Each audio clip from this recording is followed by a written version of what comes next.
Okay guys, we're on the pop-up TV install. We have all the components together. This is rough right here, what you're seeing.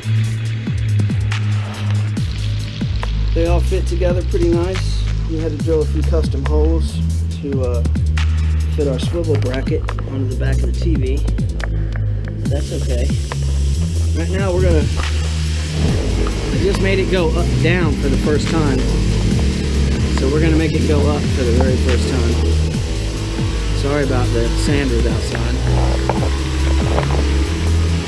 See what happens.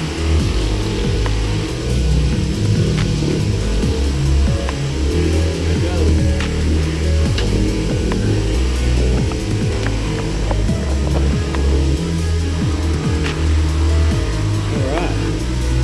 Success.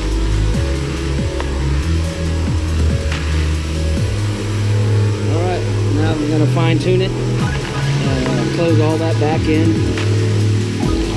make it pretty. I'll bring you back.